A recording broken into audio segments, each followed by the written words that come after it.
哎，老秦，查怎么样？有线索了吗？第一现场应该是在市内的某家游泳池。游泳池？这尸体可是我们在潮白湖发现的。这个是在尸体口中发现的太阳草。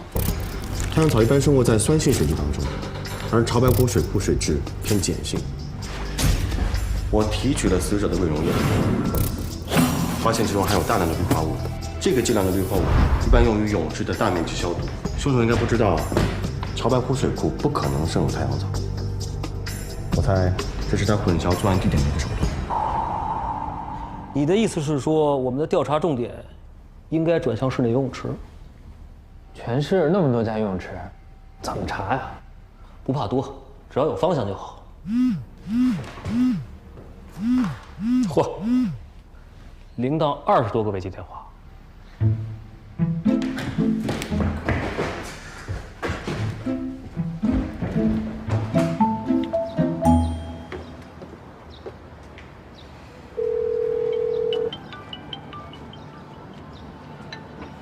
喂，铃铛，我到了。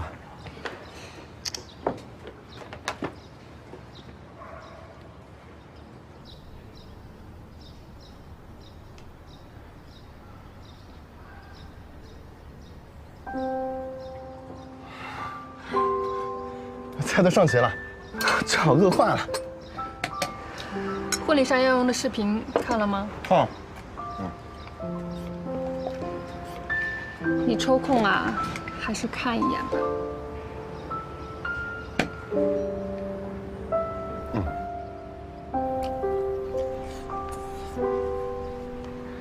我知道你忙，但咱们俩的婚礼都推了2回了，家里人不知道什么情况，都以为我们俩有什么问题。咱们这婚到底还结不结呀？那搁谁不着急啊？我不是最近工作忙吗？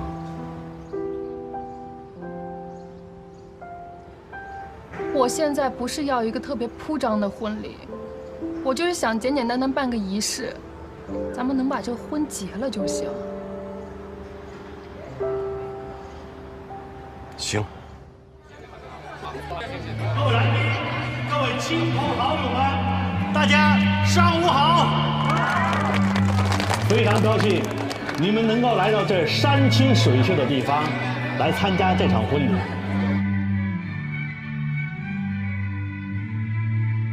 不过呢，咱们这新郎啊是个大忙人，今天呢在这百忙之中啊亲自来结婚。不，是不是有点漏啊？一点儿都不漏。哎呀，就是漏一点儿才好看呢。哎呀，怎么样？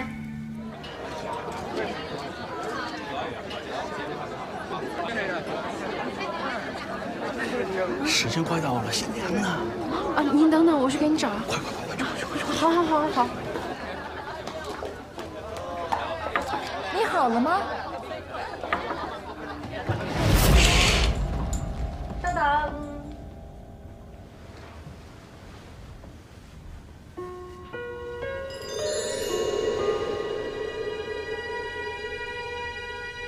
哎呦喂，铃铛，真看不出来啊！你们家齐明穿着西装还挺帅的。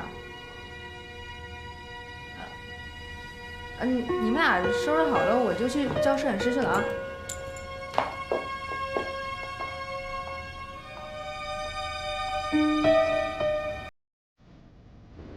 怎么样？挺好看的。那就这件。行。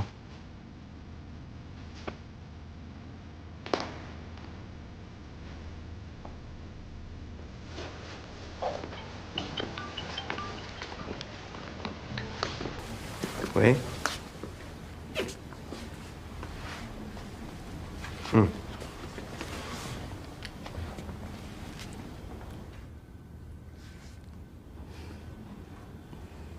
去忙吧。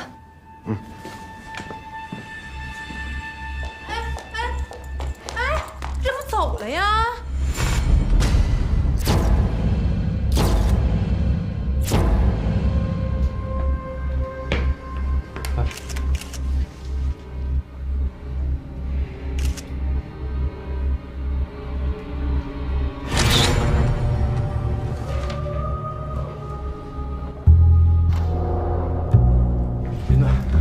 这个是签名册。死者名为刘文霞，今年35岁，可见处明显伤口。生前是山影相报社的一名编辑，与新郎王静大概在半年前订婚。瞳孔缩小。每一个人都有排查。是。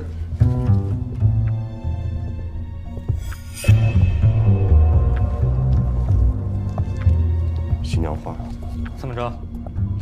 这你也懂？我最近不是在筹备婚礼吗？哦。尸体有鲜红色尸斑，初步推测是中毒死亡，需要对尸体进行解剖化验才能确定是何种毒素。别说啊，这个现场布置的有点意思，仪式感很强啊。每当我觉得遇到的案子足够离奇的时候，总会有新的案子突破我的极限。凶手这么大费周章的把现场布置成这样，图什么？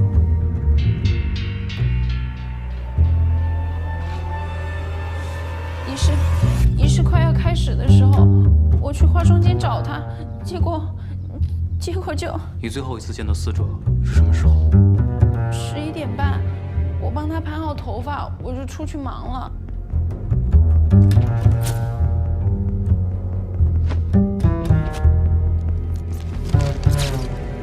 全身皮肤呈脱水状，嘴唇和指甲苍白，可以排除外伤和机械性窒息。金哥，这个这是纹身洗掉的痕迹。怎么还有人戴这个？这是个习俗，婚礼戴上它，图个吉利。我很抱歉，你现在的心情我们都能理解。不过有几个问题你必须回答我。在婚礼现场有没有什么异常的地方？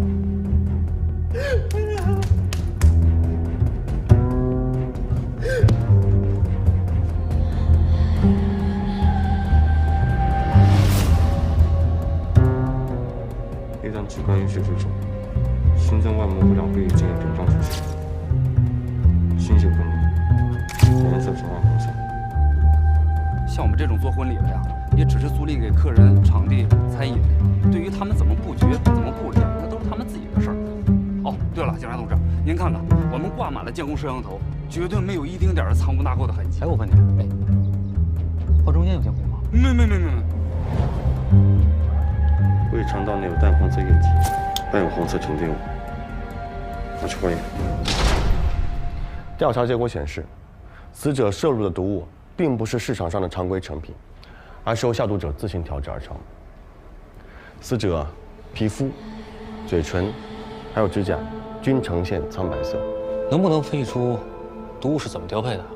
药物进入体内，经过代谢，已经无法判断其原始成分。但经过化验其胃中残留，我们发现是生活当中常见的化合物，并没有任何毒性。因为这个毒物是在婚礼当天发现的，所以我暂且把它命名为“血色婚礼”。这些是我们目前掌握的所有线索。换下一组图片。来，大家看一下，注意图片中的这个图案。这个图形频繁出现在案发现场，我们称其为六芒星，是一种古老而神秘的符号。当然了，在国外它还有另外一种称谓，叫做所罗门封印，代表着男性原理与女性原理的合一。一些正统的犹太教派的人士呢，反对使用这个封印，因为它和魔力、神秘学有关。综上所述，我认为本案的凶手一定和某种信仰有着密切的关系。死者家属那边有什么消息吗？正在调查，目前还没有发现有价值的线索。六芒星、蜡烛、新娘花。想到什么了？我怎么感觉好像似曾相识？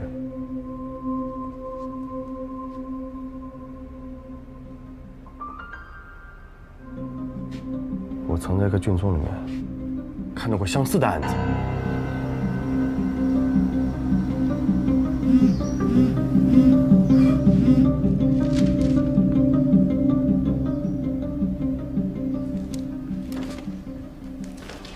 来，泡面呢？哎，给我也泡一个啊。好嘞。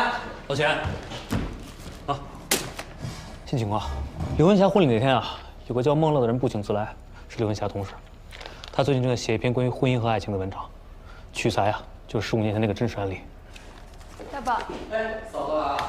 大哥，琳达，来了。哎，婚礼怎么样？只要没到那一天啊，总有忙不完的事儿。对。有饺子，一起吃啊。不了，谢谢。啊，饺子。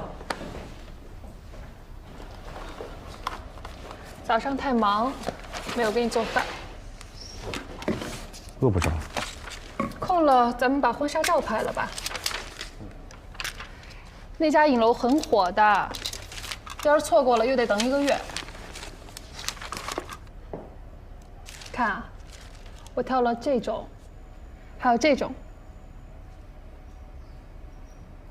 问你意见呢，你倒是说话呀。你刚刚说孟乐写的那篇文章，当事人是石静吗？好，你过来看。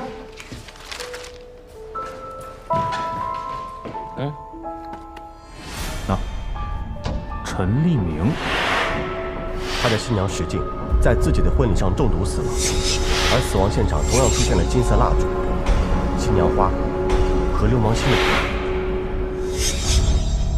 走。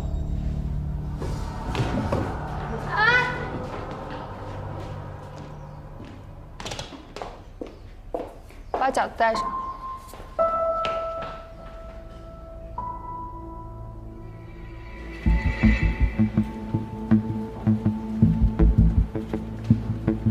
孟乐，方便聊2句吗？什么叫不请自来呀？我和文霞关系挺好的，我们只是因为公司升职的事情发生了一点不愉快。刘文霞结婚请了全公司所有的人，唯独没有请我。我之所以过去，就是因为想跟她缓和一下关系。据我们所知，你最近在写一篇关于爱情和婚姻的文章。是。这个真实的案例没有对外报道过，你怎么知道的？我采访了陈立明。你见过陈立明？见了，我是因为要搜集资料，所以见了他。也就是说，你非常的清楚，案发当日的现场和15年前那个案发现场是一模一样的。知道一些。那为什么在问讯当日，你没有实话实说？当时现场情况太乱了，我不知道说什么。真的？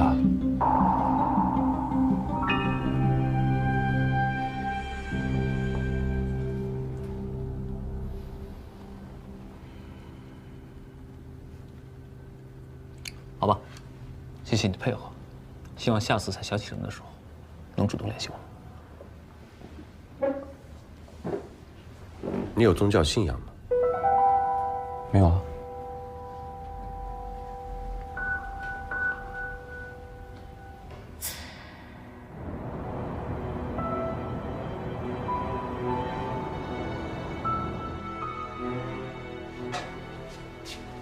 吃饭啦，快点。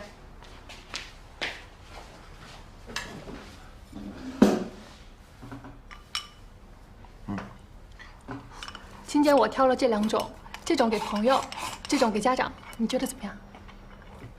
都用好了。那么婚期定什么时候啊？随便，你真的。好吧。我吃完了，你慢慢吃，别让我往走过来吃。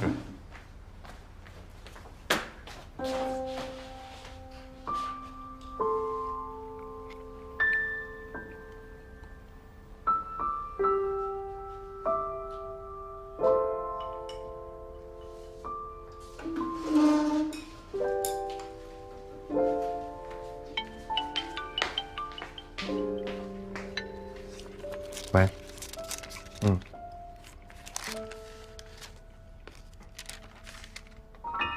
等会儿。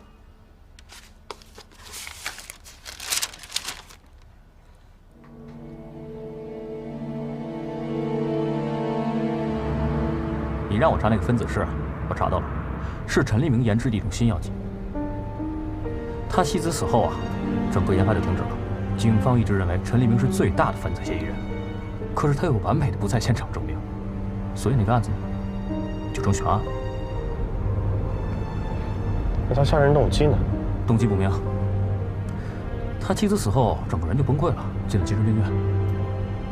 我问过医院，医院说5年前他就出院了。哦，他在医院的时候啊，经常自言自语。我认为这2个案子相似点太多了，应该不是单纯的巧合。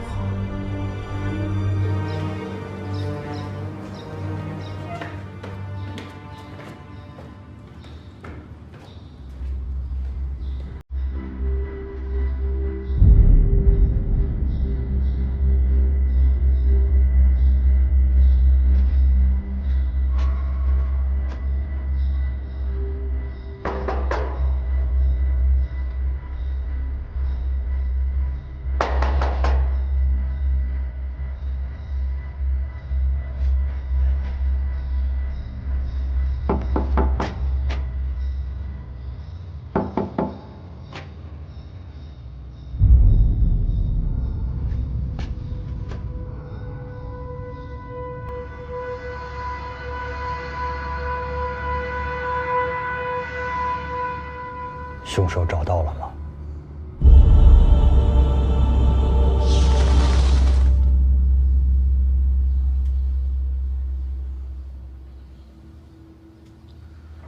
当年你妻子石静的那个案子细节你还记得吗？记不清了。这个案子至今没有结案，我们想向你了解一些情况。你觉得，我是说，你觉得，谁是杀害你妻子的凶手？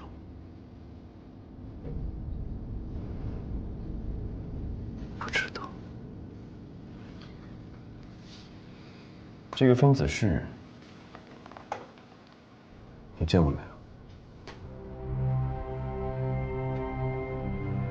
没见过。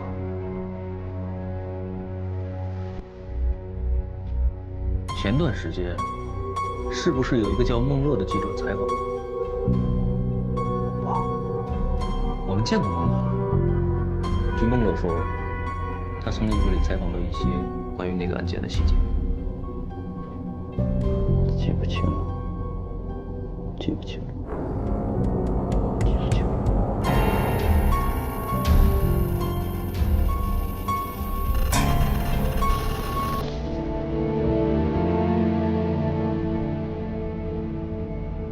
你说，这个陈立明不是装疯卖傻吧？他还有亲人？有一个姨妈。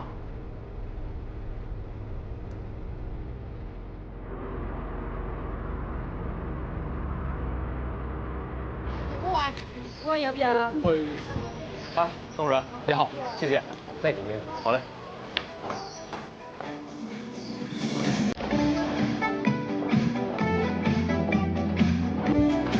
立明出院以后啊，这精神比以前好多了，可就老闷在家里，不出门，也不爱跟人家说话。阿姨，他出院这1年多，有什么反常的行为没有？还好吧，就是老一个人，嘀嘀咕咕的说什么解脱呀、诅咒什么的。你看，就因为那个事儿给闹的，要不然现在孩子都上中学了。 15年前婚礼上那场命案也在现场。在呀，我还带着我外甥啊当花童呢，当时把人家孩子给吓的呀，别说一个孩子了，我现在想起来都瘆得慌。阿姨，就是陈立明最近有和什么人接触过吗？你们是知道的，他那性格孤僻，哎呦，别人要是知道他进了疯人院，躲还来不及呢，谁来找他呀？对了，你们2个是不是还有很多问题没问呢？要不到我们家去，我慢慢跟你们唠。没有了，都问了。 谢谢。那有什么事找我啊？哎，再见了哈！哎，拜拜。好嘞，谢谢。哎，等着。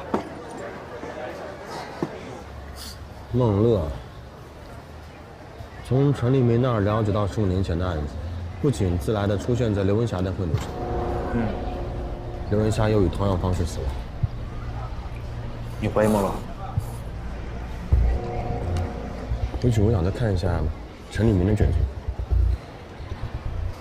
我查过卷宗，刘文霞婚礼上出现了四天路手捧花，还有金蜡烛。啊，当然了，这作为一般婚礼来讲很正常，可是它跟15年陈立明那个婚礼上出现的东西是一模一样的，你不觉得很奇怪吗？而且我问过酒店经理，他说这些东西啊都是客人自己准备的，所以我认为这两个案件一定有必然联系。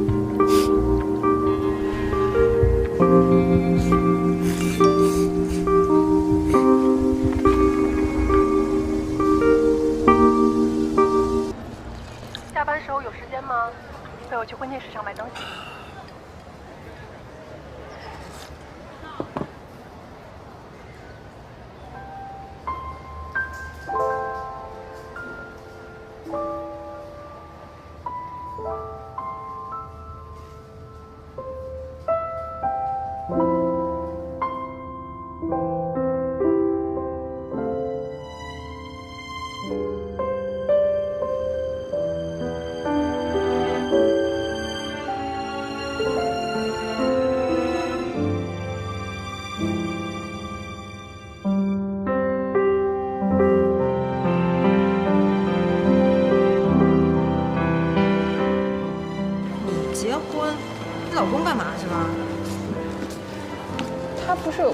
忙吗？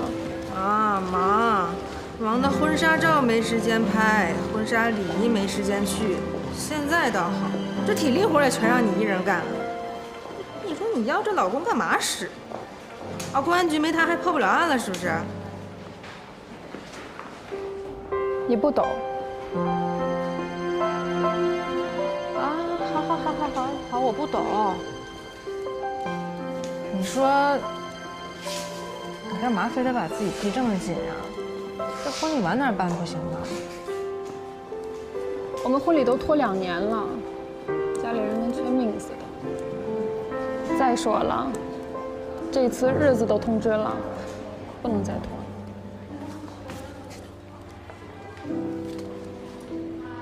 石信婚礼上出现的几样东西，15年前在刘文霞的婚礼上也出现过，只是供货商不一样。这到底是巧合，还是另有蹊跷？如果说15年前那起案子真凶就是陈立明的话，刘文霞这个案子，他的嫌疑就更大了。况且孟乐在刘文霞的婚礼上接触过陈立明，孟乐会不会是陈立明的帮凶？喂，我马上回去。哎，我说水手掌柜的。你们家铃铛一个人忙婚礼啊？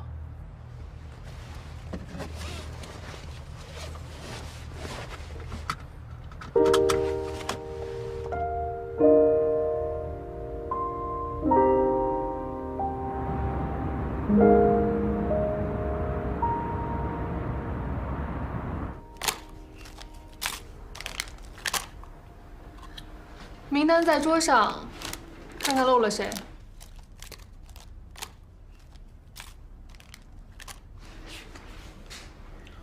差不多全了吧？那你把周日的时间空出来哦。婚礼是周日，你又要加班呀？你怎么不提前跟我商量一下呀？我商量了呀，你让我自己定的。那你至少提前跟我说一声吧。我说了，我给你发微信了。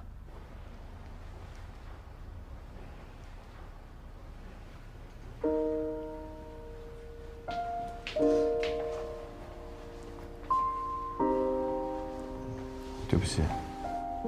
没什么，也怪我，怕打扰你工作，没给你打电话，发微信，以为你会看。你辛苦了。可是，这么着急，会不会太仓促？该办的我都办了，你只要来参加婚礼就可以了。咱们婚纱照还没拍呢，要不？影楼的预约早就过了，再约就是1个月之后。等你忙完，我们再补拍吧。你不会又想退后吧？我最近手头有个重要的案子，我担心到时候抽不出时间来。金明，你到底？喂，喂，老杰，龙帆酒店又发生一起婚礼谋杀案。我马上到。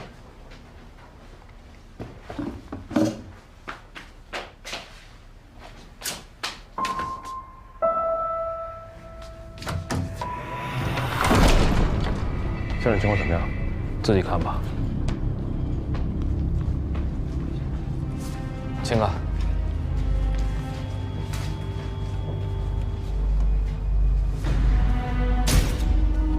当时大家都在起哄，说让我表演个节目，唱首歌。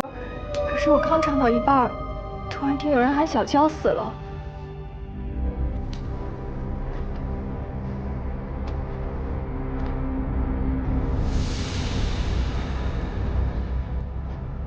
那这么说，你们几个都是康小娇的大学同学，对吗？对，我们都是同一个宿舍的好姐妹。那在你们看来，谁最有可能杀害康小娇？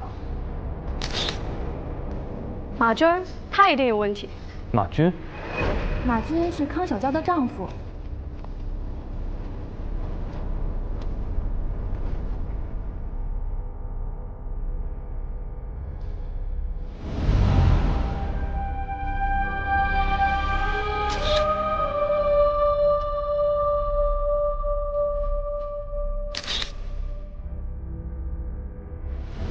他们根本就不应该在一起。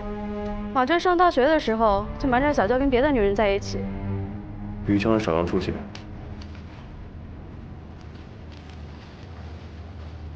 那段时间，跟小娇的东西经常被偷，作业也经常被撕毁。虽然我们还不知道那个小婊子到底是谁，但肯定是他干的。那个小婊子藏得可够深的，当时我们全宿舍姐妹一起查了好久，都没查出他是谁。马军就是个渣男，警察同志，你一定要好好查查他。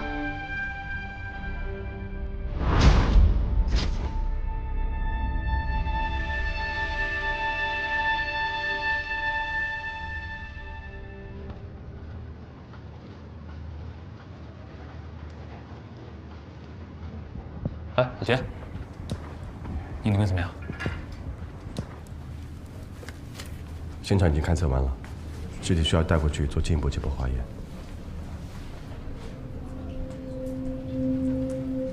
林队，找到马军了。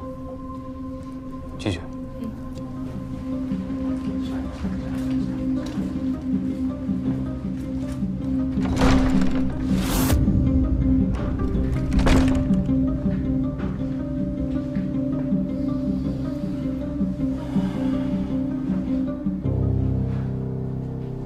你就是死者康小娇的丈夫马军，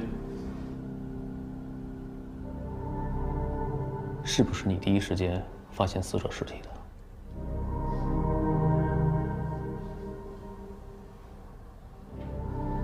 你们两个在交往期间有没有发生过什么不愉快的事情？没有。我的意思是说，你们两个人在交往期间有没有出现过第三者？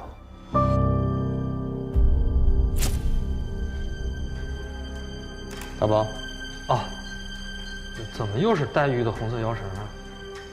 最近结婚都流行戴这个吗？内脏器官淤血之中，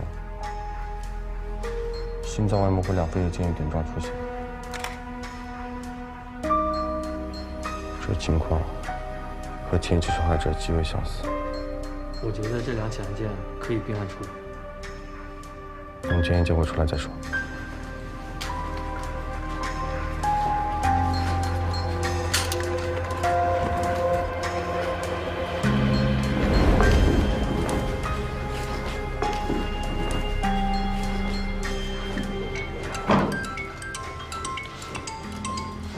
喂，检查结果出来了，康小娇死于毒杀。金蜡、手捧花、四天路也出现在这个婚礼上。是4样，还有红色带鱼腰绳。我翻看了15年前的卷宗，当时的新娘许静，还有前起案件的刘文霞，都有相类似的红色带鱼腰绳。而且，我仔细研究了陈立明留下的分子式，我发现这几名死者，他们的中毒反应和陈立明的分子式有着重大联系。只是前2名死者他们并没有出现口鼻出血反应，唯独康小娇鼻腔少量出血。会不会是3个死者体质有所差异？应该不是体质差异造成的，3者不同的中毒反应，应该另有原因。对，你看这个。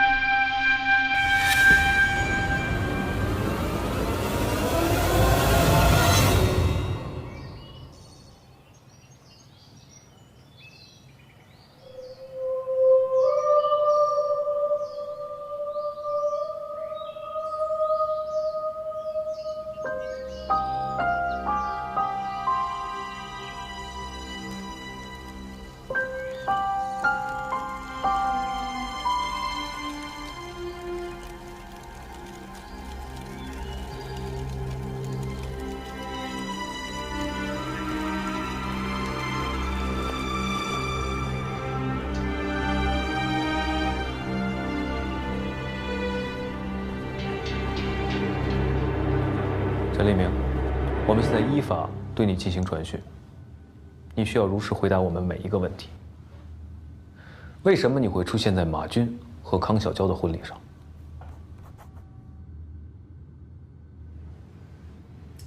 我为什么不能出现？请正面回答我的问题。有人邀请我去。谁？马军。为什么？我是他表哥。案发当时你在哪里？在婚礼上。说具体地点。礼堂。和谁？马军。你们在做什么？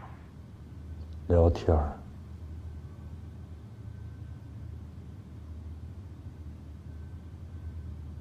陈立明，康小娇的死亡现场和15年前石静的死亡现场一模一样，而你都出现在这2个现场里，这难道是一种单纯的巧合吗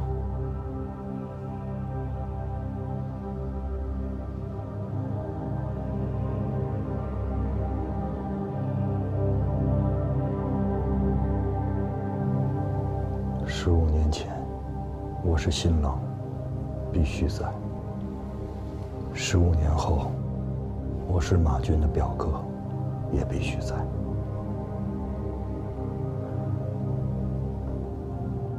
陈立明，我听得出来，你的态度是不想配合我，但是你也必须清楚，就算你不配合我们，这个案子早晚也会水落石出。我也在等你们给我一个答案。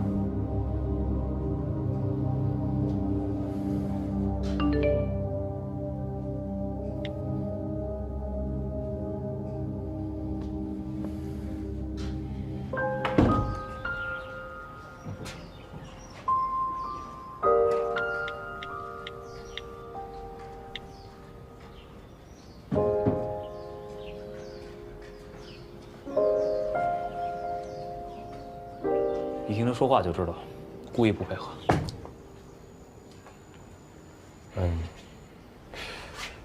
那你觉得他的话可信吗？可信不可信，现在不好说。不过确实有他不在现场的证明。他和孟乐之间，你不明天结婚吗？怎么人还在这儿呢？我想帮你。回家，回家。他的只是准备婚礼，这儿的事交给我。啊！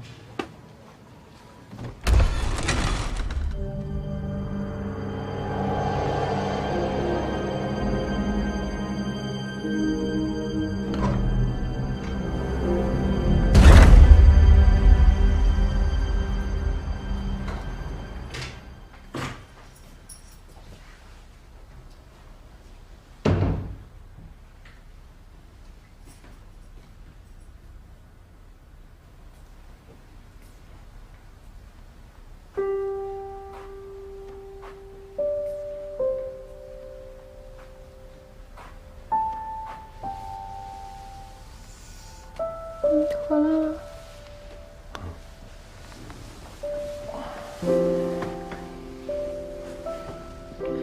你一个人准备这么多东西，辛苦了。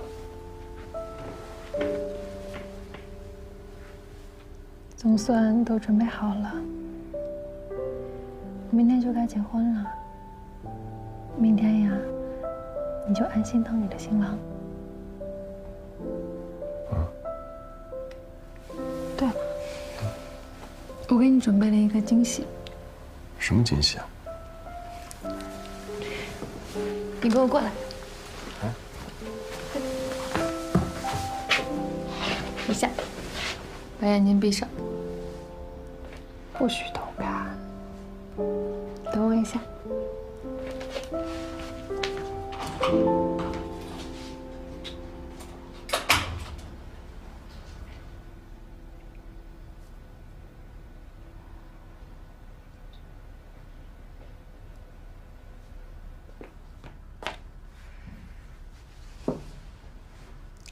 可以了。我说可以睁开眼了。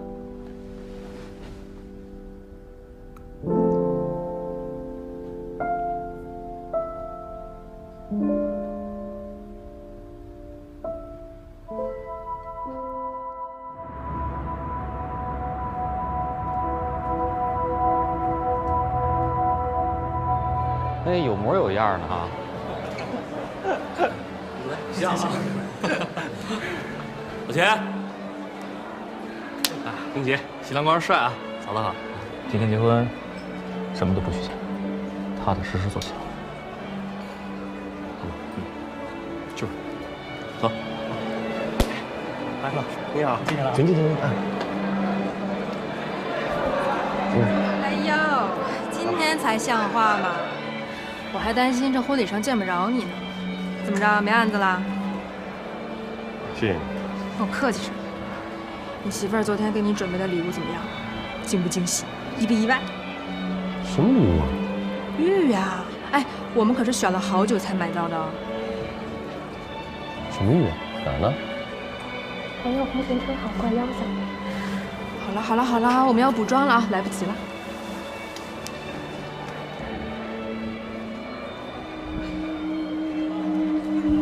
怎么又是黛玉的红色腰绳啊？最近结婚都流行戴这个吧？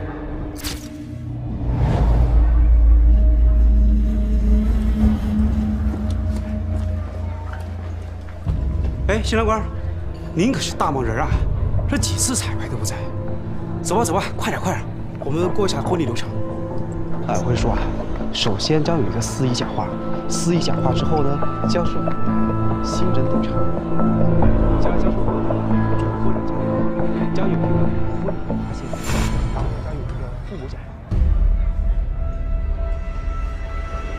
金蜡、新娘花、丝天同样出现在这个婚礼上。是谁？还有红色黛玉腰绳。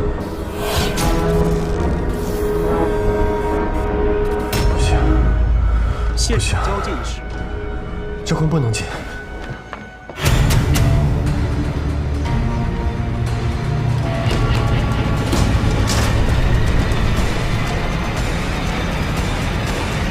铃铛。他说去卫生间了。今天的目标可是秦主任啊，一定要给他喝好了，平时压力那么大。在不在里面？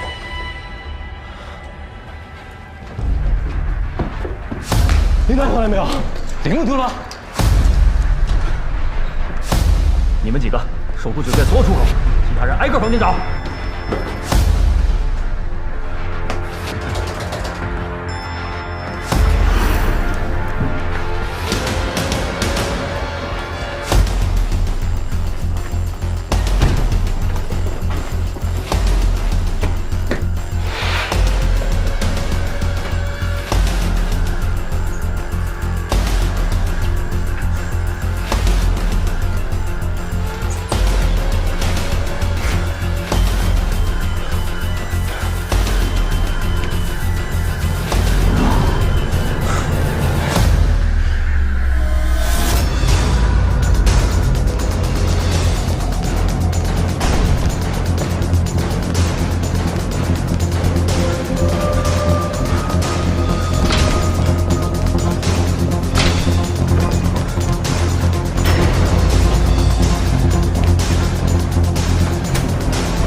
找到你了没有？我还在找。我刚才看到陈立明了。什么？你在哪儿？我知道我在哪儿。喂，喂。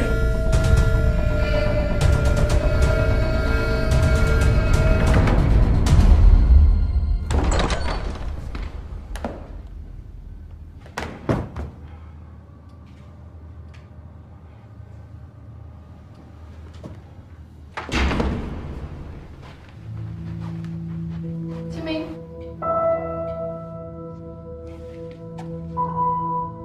领导，领导，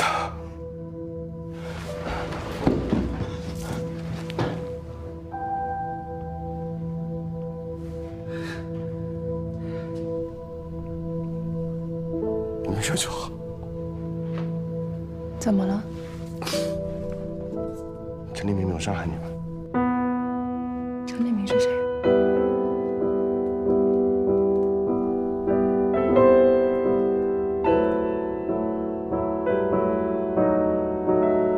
在这儿啊，我找半天了，婚礼快开始了，走啊！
请问，您的先生是秦明吗？是啊，您是？我是来正在调查的一个案子的当事人，我有急事。先生，今天是我们办婚礼，有什么事儿明天找他。不行，必须是今天。先生，我知道你很着急，我也很着急，我等今天已经等了一辈子了。我只是想要一个简简单单的婚礼，简单到只要他今天陪我，把他让给我，可不可以？可以。不，你今天会死的。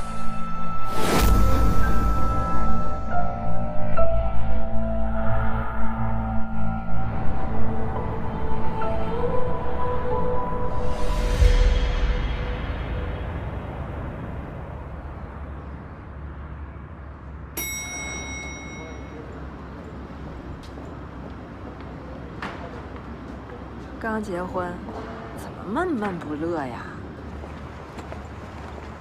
我们不去度蜜月了，这婚礼可把我累够呛了。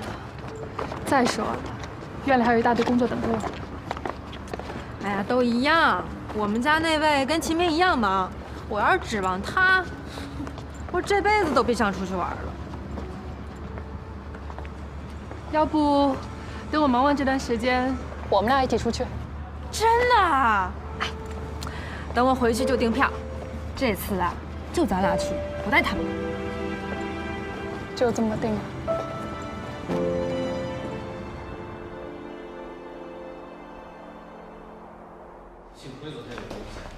是啊，没出事。陈黎明找到没有？没找到。昨天那么乱，我们担心铃铛，都找铃铛呢。那传唤陈黎明啊！嫂子又没什么事儿，什么理由传唤他呀？我婚礼上怎么什么也没发生？什么意思？你还想发生点什么呀？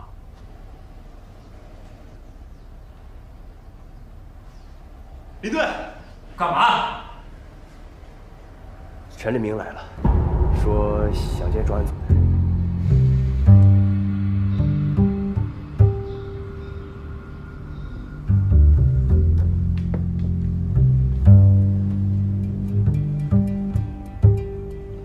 今天来，有什么事情要跟我们说吗？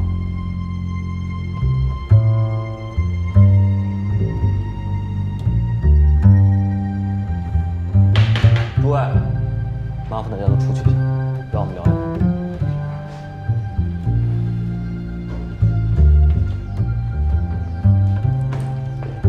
你为什么会在我的婚礼上？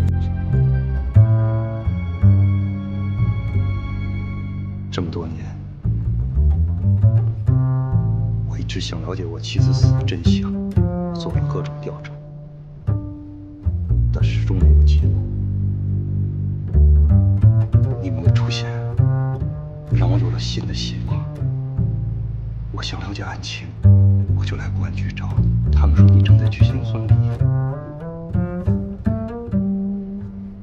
我就去了婚礼的现场。那你为什么要走啊？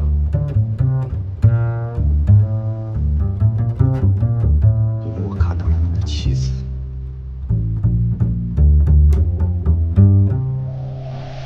说不定我的妻子就死在我们的婚礼现场，就在前2天，表弟的妻子也死在了他们的婚礼现场。有人在婚礼现场抹上血，你知道吗？这可能都是巧合。这不是巧合，我都看见了。蜡烛、鲜花跟案发现场一模一样，你的婚礼就是个现场。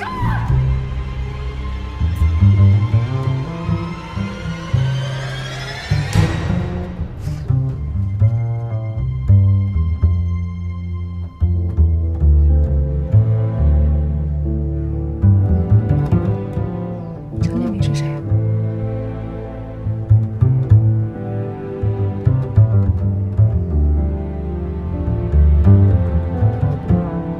对不起，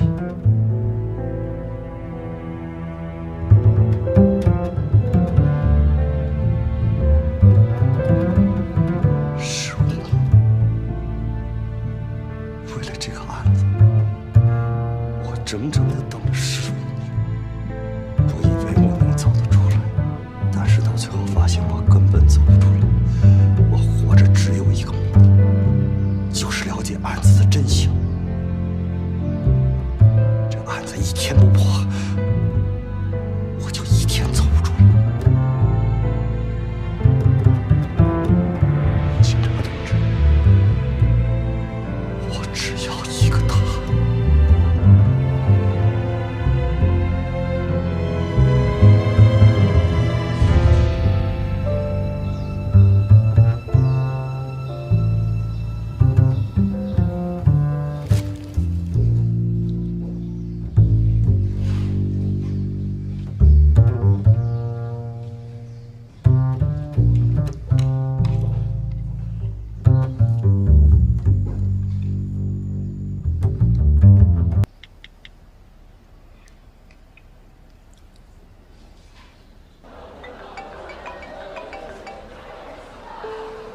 喂，哎，是我。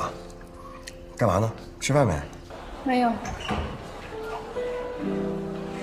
你有事儿吗？我还在忙。没什么事儿。哦，你今天做的中饭有点咸。对不起啊，最近太忙了，没时间做饭，点了外卖。是外卖，怪不得我还想。我先挂了。哎，人无信而不立呀！你知道人要立足于这世上干最重要的什么吗？床戏。老林，大宝，您吃面呢？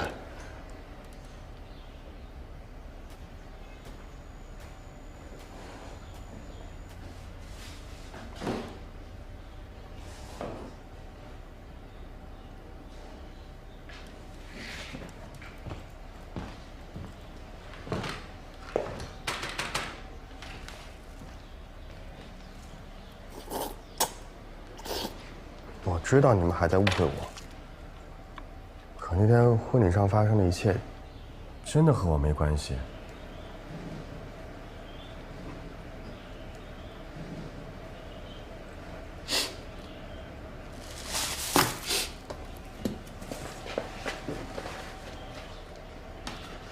秦明什么人，我能不知道吗？全世界都怀疑你，我一定站在你这一边。可关键是现在我怎么想不重要，重要的是人家铃铛怎么想。你说你一天到晚工作那么忙，人家说什么了？啊！但是现在人家误会了，误会你在人家婚礼上拿人生命安全开玩笑，你对得起人家吗？你最起码是不是得有个态度？现在给人打个电话安慰安慰人家，哄哄人家，说点什么？那都是巧合，那东西真的不是我买的。我现在说的不是这个问题，我说的是你的态度。你最起码要哄哄人家，给人打个电话道个歉。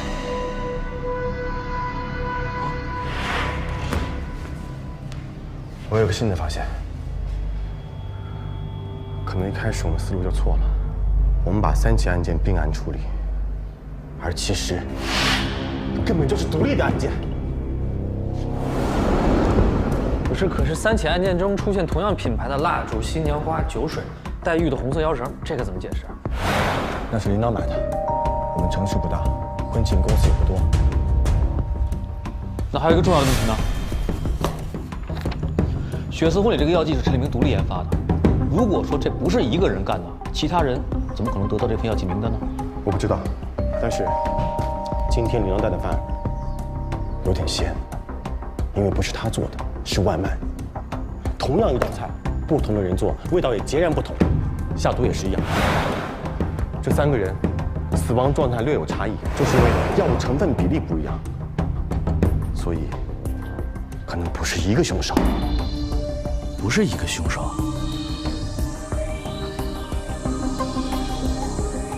有没有可能是陈立明自己调配了药剂比例呢？不可能。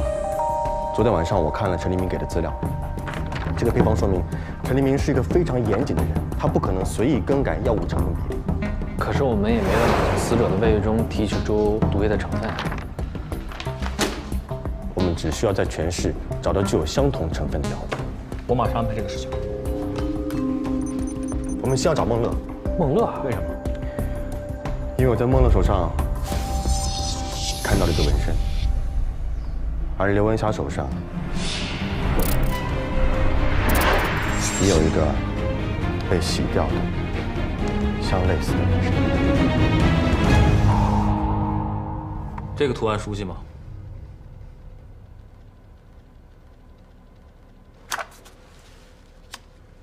这么看就认识了。现在有什么想跟我们说的吗？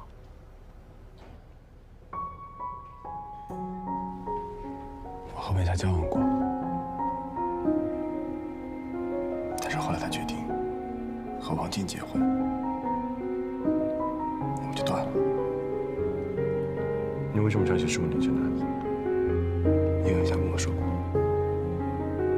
我觉得那篇文章挺有噱头。之所以采访陈立明，也是因为想知道一些细节，增加可信度。可是刘文霞怎么会知道15年前的案子？我只知道刘文霞采访过陈立明的妻子石静。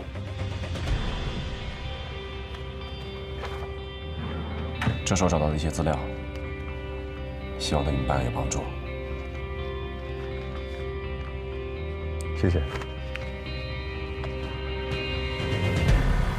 如果刘文霞接触过这个药剂，那么她身边的人是不是也会知道这个本方？走，我想到一个人。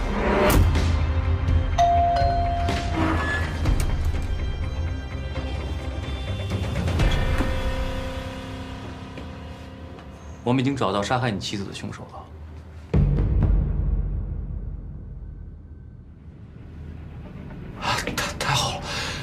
真抓到凶手了。警官，到底是谁杀我妻子啊？之前你有怀疑过你妻子刘文霞？啊，没有，我们感情一直挺好的。根据我们的调查，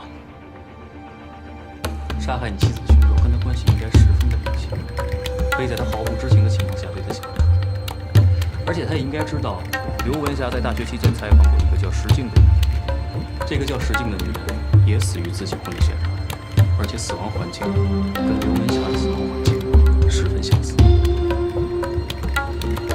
这是一份你近期多次往返于医院，该取用的处方药的清单。解释一下吧。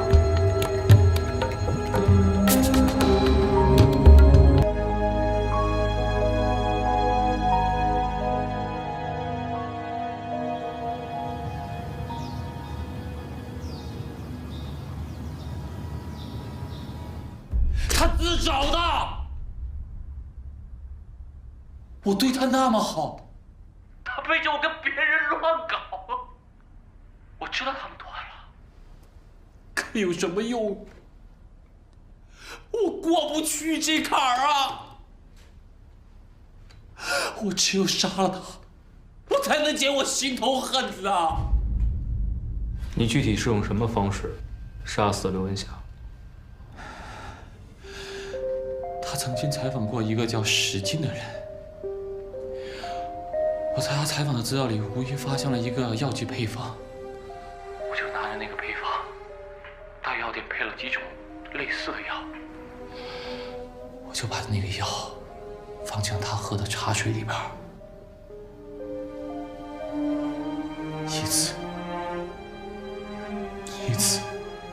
一次的骗他喝下去。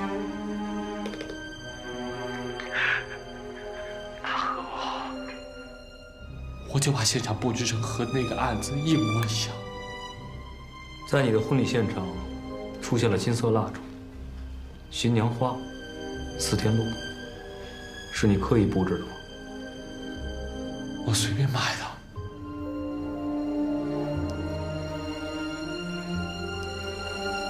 果然只是巧合。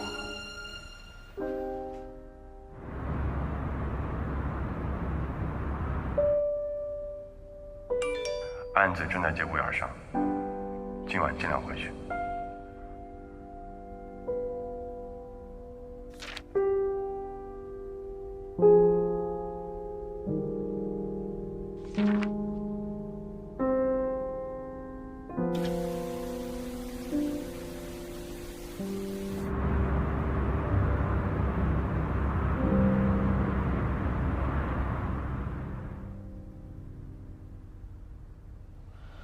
得到消息的途径有很多种。孟乐既然可以从刘文霞的采访中得到15年前那个案子的信息，那么凶手一样可以通过任何其他途径得到15年前那个案件的信息。陈立明为什么会出现在这场婚礼上？因为他是马军的表哥。我查阅过当天来访者的名单，陈立明的姨妈也出现在那场婚礼上。为什么？因为她不光是陈立明的姨妈，同样也是马军的姑妈。15年前婚礼上那场命案，您在现场？在呀，我还带我外甥啊去当花童呢。怪不得陈立明的姨妈说带着外甥去给陈立明做花童，那个花童就是马军。照片中的这个男孩是你吧？想必你应该知道陈立明的妻子石静是怎么死的吧？为什么康小娇的死亡现场会和石静的死亡现场一模一样呢？我不知道。是，婚礼当天我是在现场，那画面我一辈子也忘不了。当我看到小娇以同样的方式被害之后，我特别害怕。为什么时至今日你在说这些话？你在刻意隐瞒些什么？你在怀疑我吗？我和你说了，我不知道凶手是谁，我也不知道他的动机。我和小娇从大学谈恋爱一直到结婚，我从来没让她受过一点委屈。你告诉我为什么要杀害她？据康小娇的同学们指证，你曾经在与康小娇谈恋爱期间发生过一些不愉快的经历。案发当日，我曾问过你一个问题，你并没有回答我。今天我再重新问你一次：你与康小娇谈恋爱期间，是不是出现过第三者？没有。从我们俩好第一天开始，就不断的有人在背后诽谤造谣，说那些偷鸡摸狗的事儿。小娇每次都因为这件事跟我吵架，直到婚礼当天我妻子被杀，我都不知道是谁。你不是相信他们说的话吗？那你告诉我，这个第三者是谁？他才最有可能是杀害我妻子的凶手。来，起。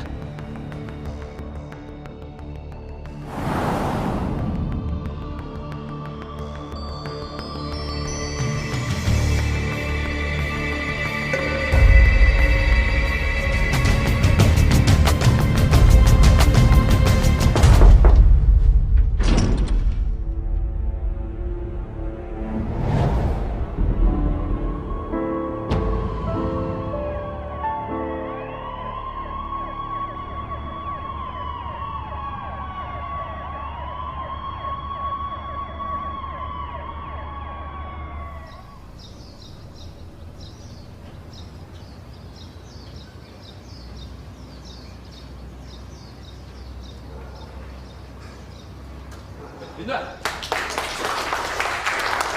值得庆祝，确实值得庆贺啊！诸位，本次案件能够顺利侦破，大家全都功不可没。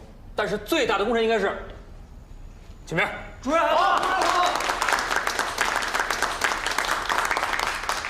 诸位，我还有一个好消息告诉大家，由于我们这2个案子接连的侦破呢，15年前那起悬案也有了进一步的进展。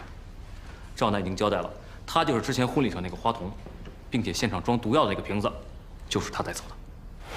15年前陈立明结婚的时候，我在新年化妆间里捡了一个漂亮的小瓶子，觉得好看我就偷偷藏起来了。后来我听说婚礼上死人了，我不知道这件事和那个小瓶子有什么关系，就把那瓶子偷偷藏起来。长大以后，我隐隐听说石静是被毒杀的，我就猜出来了。那个小瓶子里装的就是毒杀石静的毒药，我就把它翻出来了。所以康小娇体内杂质不多，鼻腔少量流血，是因为血色婚礼长期封存，难免变质，药效也随之发生改变。林队，有一点我不明白，这赵楠为什么要杀康小娇啊？还有，他的杀人动机是什么？自从赵楠第一次见到同为花童的马军之后啊，他就认定马军是他这辈子要嫁的那个男人。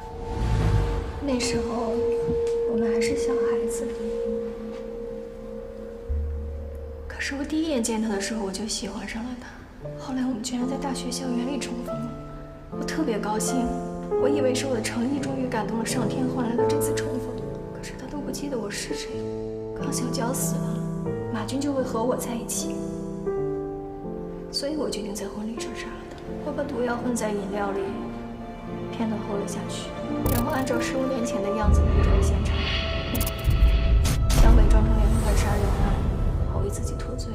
他认为康小娇是他和马军之间的一堵墙，只有康小娇死了，他才能和马军过上幸福的生活。这想法够变态的。行了，不多说了，今天晚上全队出去聚餐，我请客，提前跟家里请假，听见没有？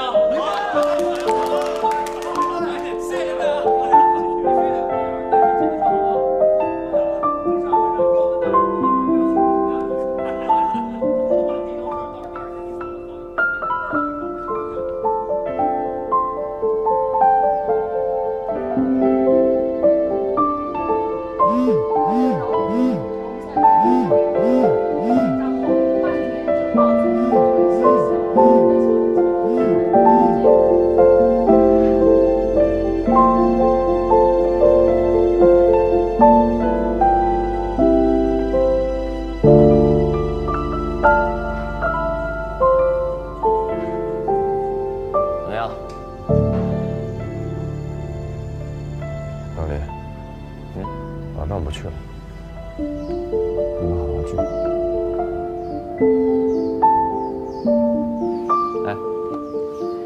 你有没有想过，这个世界上竟然有那么多奇怪的巧合？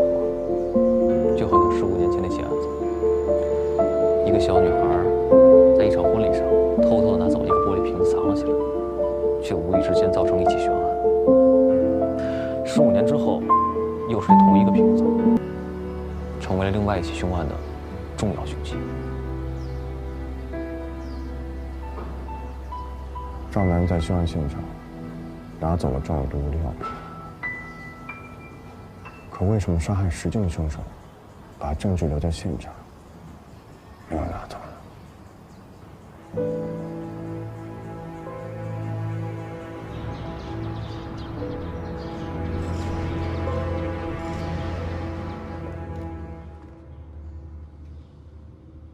我答应过，要还你个真相。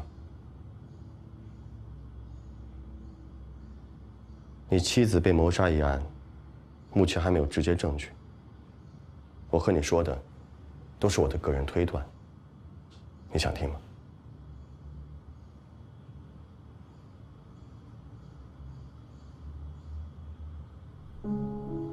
你可能不知道，你妻子在认识你之前，因为工作的原因，对西方小众教派进行研究，把资料发到网上。有个叫刘文霞的大学生，为了完成大学论文，辗转找到石静，想向他了解西方小众教派的情况。一开始，石静只是因为工作和好奇，但随着研究逐渐深入，他开始沉迷。他认为，只有新娘在婚礼当天献祭自己，才能获得解脱。所以我判断，石静是自杀。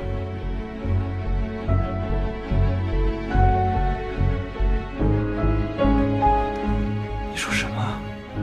石静是自杀？我们是相爱的，她为什么要自杀？你别着急。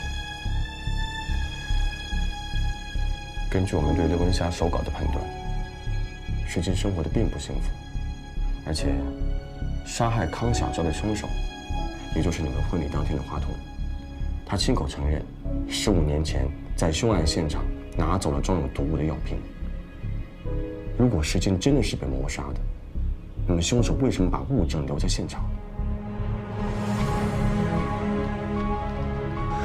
我不讲清楚这些，你出去，你出去，出去，出去！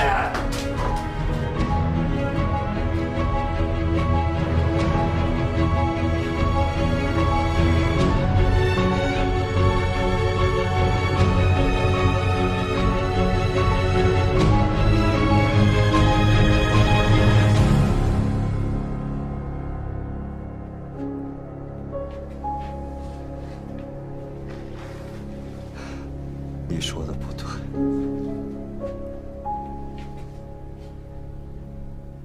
是我杀死了静静。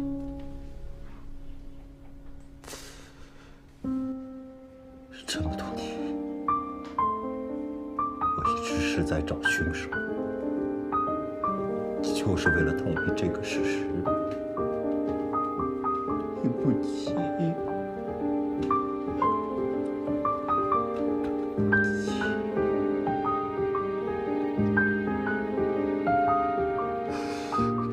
是我一直在沉迷工作，忽略了他的感受。静静，是我把你逼上了死路。你是因为我才自杀的啊！